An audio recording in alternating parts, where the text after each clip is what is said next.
Dear friends, welcome to the Wednesday Word on Wednesday the 1st of May. A year or so ago, when we asked the church family what our strategic priorities ought to be for the next 5 years, the number one priority that emerged was prayer. Now, I was quite surprised because St Matthew's in the Minster is one of the most prayerful churches that I have served in over the years. But maybe that's why prayer came out as the number one priority, because so many of us feel that we need to make prayer a priority in our lives. It's been said that if you want to make a Christian feel guilty, ask them about their prayer lives. Now, I have no desire to make any of us feel guilty about our prayer lives. Guilt is a terrible motivation for anything in the Christian life. Instead, I would love us to have the attitude of the disciples who, when they heard Jesus praying, said, "Lord, teach us how to pray." Because our relationship with the Lord is close, or in terms of our vision statement, because we're passionate about Jesus, we want to talk to our Father as Jesus did. Our summer prayer series is called The Wonder and Mystery of Prayer. It's based on a book by Tyler Staton called Praying Like Monks, Living Like Fools. The book will be available to purchase in church, and it's only 99p on Kindle at the moment.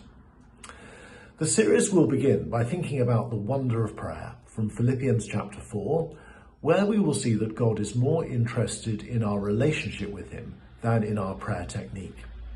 We'll then look at Psalm 46 to encourage us to be still before the Lord in the noise and busyness of our world.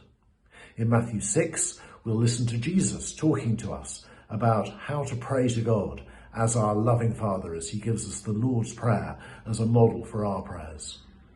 Next, we'll turn to Psalm 51 to think about confession, because only when we expose the depths of our fallenness will we appreciate the depths of God's grace. In John 16, we'll wrestle with Jesus' categorical promise that he will grant us anything that we ask in his name. And in Matthew 7, his encouragement to approach him with world hunger scale prayers, as well as parking space scale prayers. We'll then marvel at Mary's obedience in prayer in Luke chapter 1 and Elijah's faith in 1 Kings 18, as we compare his simple trust in God to the frail frenzy of the prophets of Baal. In Luke 18, we will return to Jesus' teaching and his parable of the unjust judge as an encouragement to persevere in prayer. And then finally, we'll think about how we can adopt a rhythm of prayer as we look at Jesus' teaching on prayer in Matthew chapter 6. The small groups will have a parallel study based on a study book that goes with the series. It won't follow the sermon series, but is designed to complement it. These studies are accompanied by videos for the groups if they'd like to use them.